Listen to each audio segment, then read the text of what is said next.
because it appears that a Trump endorsement, especially for black folks, is not a magic wand for his magic Negroes. And losing to a man who already quit is not just a defeat. It's the political version of getting your girlfriend stolen by her ex who wasn't even trying to get her back. Nikki Free, I thought we wasn't going to bring that up. Huh? It's been long enough now. I done recovered. I'm living a good life. I don't need to relive that.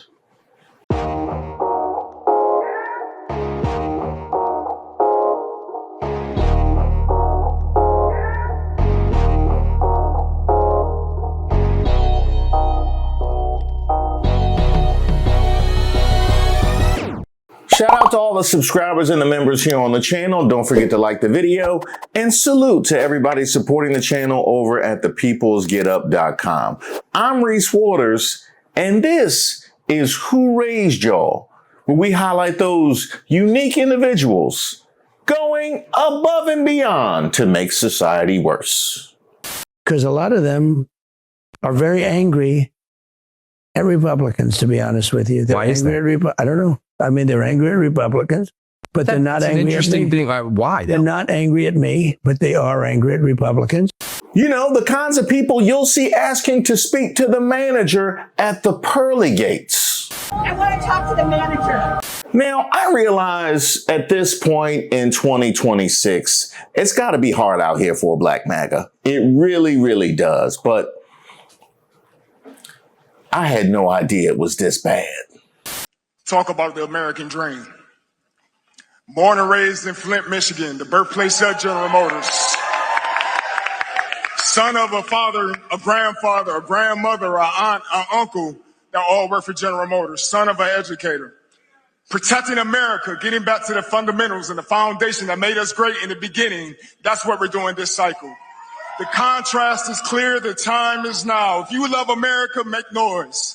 If you believe in first responders, make some noise. If you back our military, make some noise. And if you're proud to be a conservative.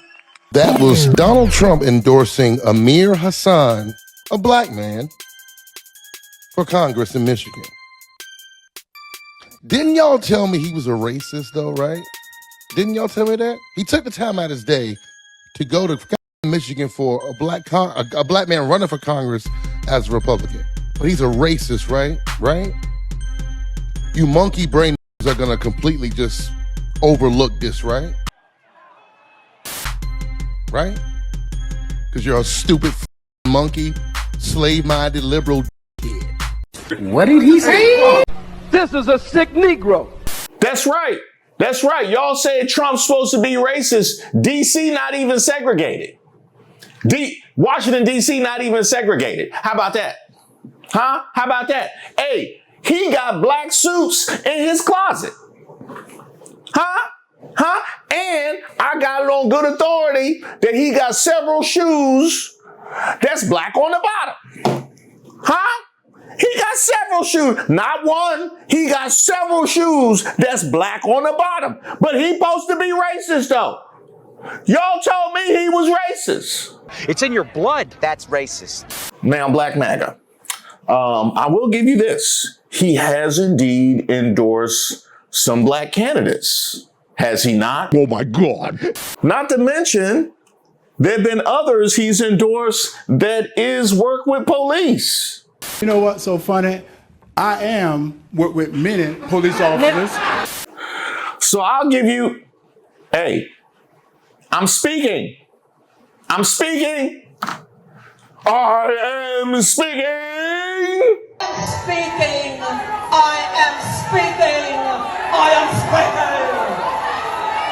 USA! Outright refuse to endorse no matter how much they glaze him. But we don't want to bring that up at a time like this. Now, do we, Black MAGA? Talk about the American dream. Born and raised in Flint, Michigan, the birthplace of General Motors. Son of a father, a grandfather, a grandmother, an aunt, an uncle that all work for General Motors. Son of an educator. Protecting America, getting back to the fundamentals and the foundation that made us great in the beginning, that's what we're doing this cycle. The contrast is clear, the time is now. If you love America, make noise. If you believe in first responders, make some noise. If you back our military, make some noise. And if you're proud to be a conservative, now, all right.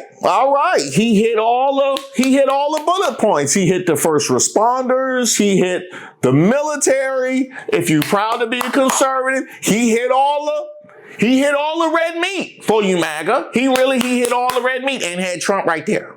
And he checked all the boxes. Right? Wrong. Trump backed Amir, the black candidate, but Thomas, the white candidate who withdrew, is winning. Now, that's the early results. No, because Amir, he a second half team. He a second half team. They'll be all right. They not going to disobey Trump. Oh, no.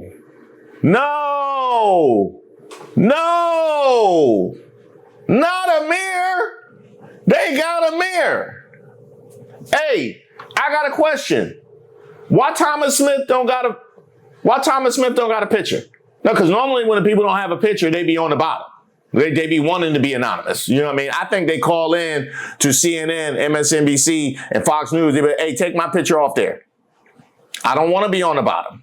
Matter of fact, you could change that name too. I got no problem with that. Well, I've never seen no picture in first place.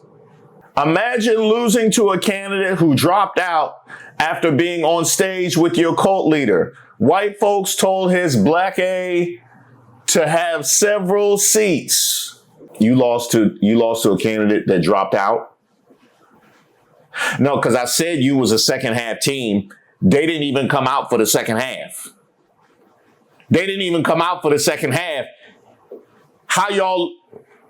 What was y'all talking about at halftime? That you lost to the team, didn't even come out for the second half.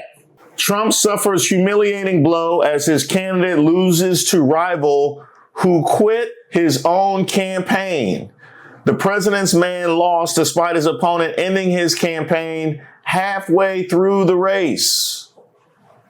Donald Trump's endorsed candidate in a Michigan battleground district has eaten the dust of a rival candidate who dropped out of the race to back someone else instead. The president 80 likes to trumpet his GOP kingmaker credentials, sharing graphics on True Social that declare President Trump endorsements 100%. Every candidate he's backed for Congress so far this cycle had won their primary races except two, who bowed out mid-contest amid scandal rather than losing at the ballot box. On Tuesday, that streak ended. Amir Hassan, 40, launched his bid for Michigan's 8th district over a year ago, and Trump handed him a complete and total endorsement on True Social in July.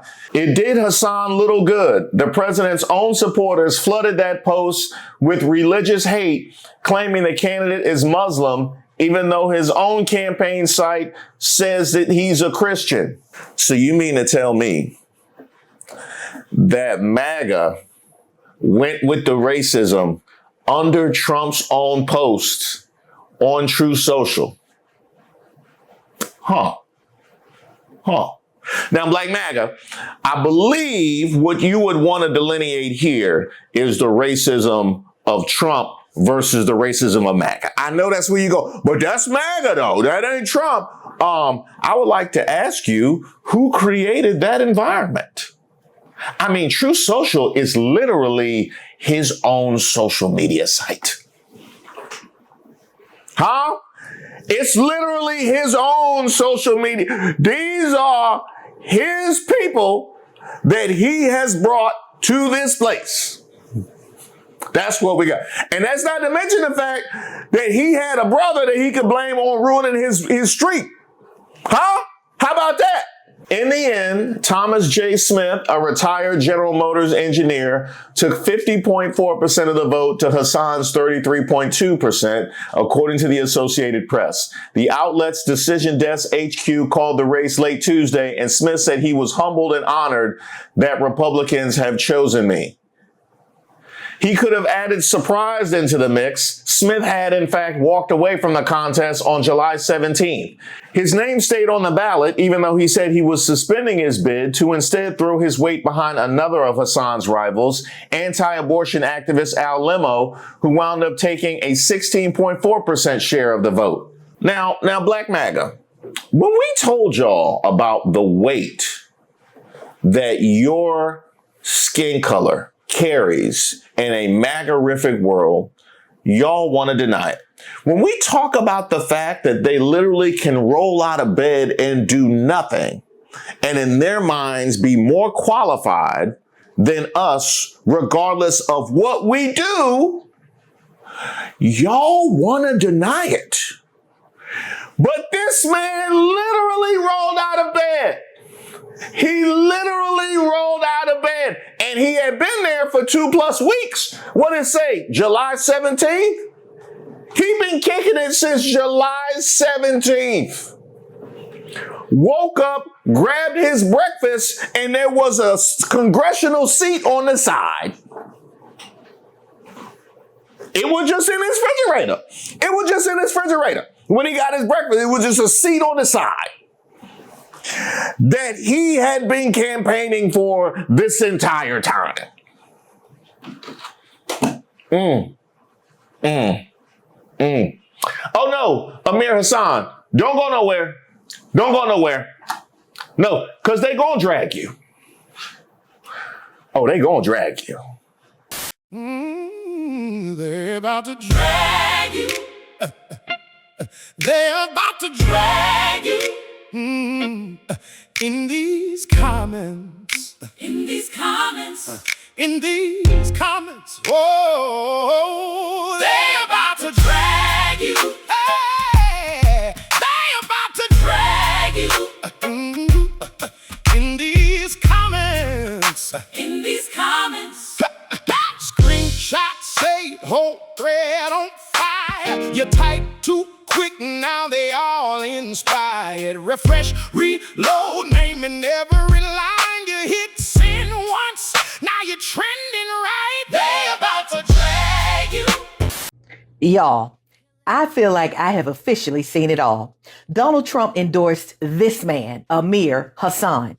Gave this brother a full-throated endorsement, the seal of approval, the MAGA blessing. And Amir still lost. But wait, it gets better. He literally lost to a dude who had already dropped out of the race and packed up his entire campaign office weeks before Election Day. Tom Smith basically said, I'm out. My man went home, changed the password on the campaign email, stopped answering political calls, and started mowing his lawn. And Michigan voters were like, nah, we still want Tom. Hey, Nikki Free, I think that seat was in the grass. He was cutting the grass, and you know how people just find a treasure in their yard? He just found the seat right there. You know what I mean? Who knew? I mean, seriously, how in the hell do you lose to somebody whose campaign was on auto reply? Amir got straight up ghosted by voters. Now, here's what really took me out, y'all. Trump is always talking about my people, my supporters, my endorsements. Y'all remember when he said, look at my African American over there. Well, apparently, even his black candidate couldn't get the job done. That has got to sting. I mean, Amir had Trump, the headlines, the attention, and the voters still looked around, saw the man who had already left the race and said, yeah, we'll take him instead. That is like applying for a job and HR hires the resume instead of the person who showed up for the interview. Listen, if I were Byron Donalds, I'd be looking at this election and thinking, Lord, I need a whole lot more than a Trump endorsement. I need people to actually vote for me. Hey, Nikki Free, I would add, if I was Byron Donalds, I would probably get a good lawyer. Yeah. And I would delete some names out of my phone. That's probably what I would do if I was Byron.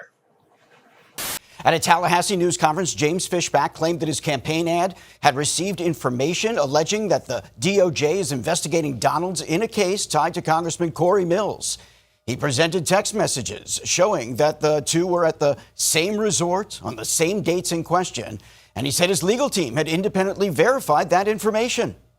This government whistleblower who approached my campaign has confirmed that this investigation has now expanded to include U.S. Congressman Byron Donalds, who, along with Corey Mills, is under investigation for federal trafficking. Because it appears that a Trump endorsement, especially for black folks, is not a magic wand for his magic Negroes. And losing to a man who already quit is not just a defeat. It's the political version of getting your girlfriend stolen by her ex who wasn't even trying to get her back. Nikki Free, I thought we wasn't going to bring that up. Huh? It's been long enough now. I done recovered. I'm living a good life. I don't need to relive that. Imagine losing an election to someone who explicitly told the teacher they did not even want to take the test. That's like losing your job to Tommy from Martin. Yeah, pretty much. Pretty much. Or losing your girl to Cole. How do you get fired on your day off? Actually, see, that's not correct. That's not correct. My man Thomas Smith got hired on his day off. Yeah, he got hired. He couldn't give that seat away, apparently. God changed his whole religion, converted to Christianity, appealing to Maga, and still lost. Sir, you changed your whole religion? I don't think it's working for you. Do they have takebacks? Can you do takebacks on that? Pour one out. You got that right. And I had Google to make sure this wasn't a joke. This is like beyond effing embarrassing. Like the whole family shouldn't speak to him. Presidential endorsement, and you still lost to the vacant seat. What he say, Flint? He said Flint? Yeah, they're gonna have to erase him from the rolls. Yeah, they're gonna have to go back to the Flintstones with Michigan State. Yeah, it's not gonna be Amir. I don't think it's gonna be Amir. Hit the road. You knew that was coming. You knew that was coming. And believe me, there's a whole lot more where that came from. Disappointed, not defeated. Thank you to all that supported. Hey, good morning, everybody. I fell short last night. I make no excuse. It was a tough race. But over the last year, I've had some incredible dealings with people across the entire district. I've learned the issues that we are going through and are facing, and it's just strengthened my resolve. I always speak about conservative values, and the biggest conservative value is we don't make excuses. We see an obstacle and we figure out a way to overcome it. And this is no different. I know what God has in store for me. It's something greater, even if I can't see it right now and I don't understand. But I was reminded to lean not on my own understanding, but that of the Lord. And so that's what I'll do. So to all the winners yesterday, congratulations. I'm very excited for the top of our ticket, and we will get out and vote. You know, Amir, that was actually a very mature way to handle that. I like the way you handled it. I also noticed you letting the tattoos free again. I guess we being ourselves. That we letting the tattoos free again. You said lean not on your own understanding. You don't have to. You don't have to. No. Because they understand very well in your comments. They know exactly what it was. They're about to drag you, yeah, in these comments. In these comments. Oh, yeah. They about to drag you. They about to drag you. Oh, in these comments. In these comments. Laugh, react, flood. Every clap on beat. One wrong word. Now they quote your tweet. Say you did.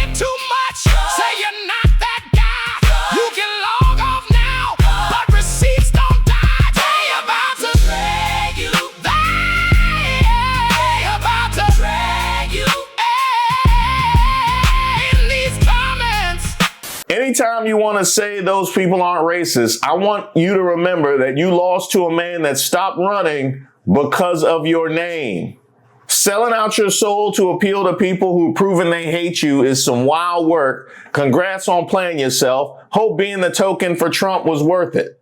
Trump endorses military veteran who converted from Islam to Christianity. GOP voters hate him because he still has an Arabic name. Guy who literally dropped out one instead. The one force that's more powerful in the GOP than Trump, racism. Oh yeah, the veterans know all about that. The veterans, hey, Amir, why don't you talk to Nimrata? Why don't you talk to Nimrata? Nimrata Haley, she could have put you on to exactly how they are. I mean, she liked to deny it in public, but she ain't going by Nimrata. Huh?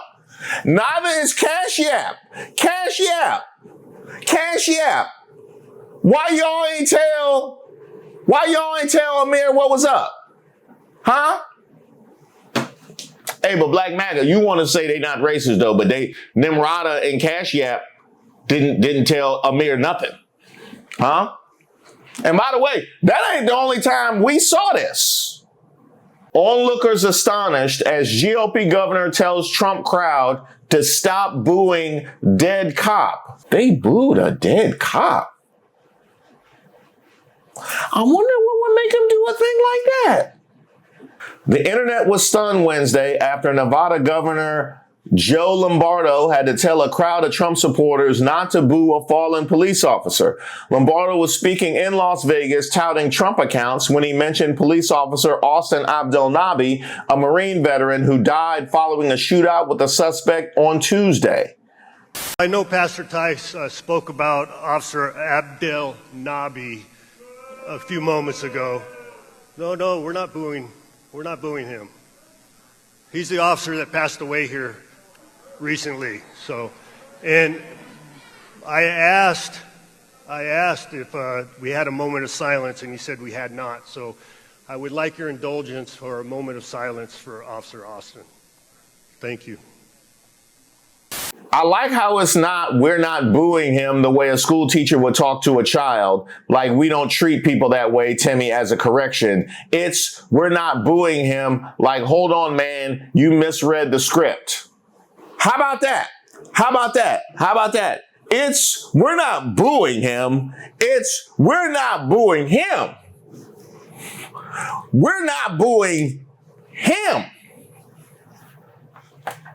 Are MAGA cult Republicans deaf, dumb, and blind? RIP police officer Austin Abdelnabi, who was fatally shot yesterday while responding to a report of an armed, intoxicated person at a local business. They didn't need to see the picture. It don't matter. It don't matter. No, because, hey, complexion can matter, but where Abdelnabi is concerned, it doesn't have to. A memorial moment shouldn't need a correction. Whatever side people are on, respecting someone who died serving their community should be the easiest thing to agree on. Yeah, it should be. But then again, these are the same people touting family values that have been able to excuse all manner of immorality. Some things we thought we could all agree on, we found out that we cannot. Imagine being so conditioned to boo a name, you don't even wait to hear the context. They're really good at hate, but they aren't the brightest bulbs in the pack. Well, I wonder how they could have gotten to this point where they're all in on the hate, but all out on the education. I love the poorly educated. And it's funny that you should mention that, Trump, because you look mad when you saw his name too. But before we begin, I want to send our love and heartfelt prayers to the family and loved ones of the brave, I hear he was an incredible young man, Las Vegas police officer, Austin Abdelnabi. A lot of you knew him. Trump was furious when he saw that last name. You see it? Trump was furious. He was like,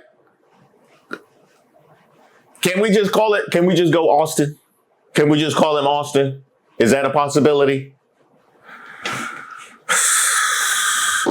Y'all gonna have me out here looking crazy. Ignorance plus fear equals hate. MAGA have worked this equation to perfection. Oh, you got that right. Look no further than Barack Hussein Obama. But he not racist, right, Black MAGA? So I know Pastor Tice spoke about Officer Abdel Nabi a few moments ago. No, we're not booing him. Officer Austin Abdel-Nabi, died while on a call going out to deal with an unwell man with a weapon. And all the people in that audience needed to know is that he had a brown name and therefore was the villain. If you're not white, you're never going to be part of the club. You know, it's why they used to, Barack Hussein Obama. You know, what's the other guy? Abdul El Sayed. Abdul El Sayed, some kind of a, yes. You notice they don't do that with Bryson Jones every time they go shoot up a school. Oh, Braden Honky name? Yeah, that guy's more of a terrorist. I'm sorry, did you say Braden Honk? Can you give me some examples? Huh? What's the language of origin for that?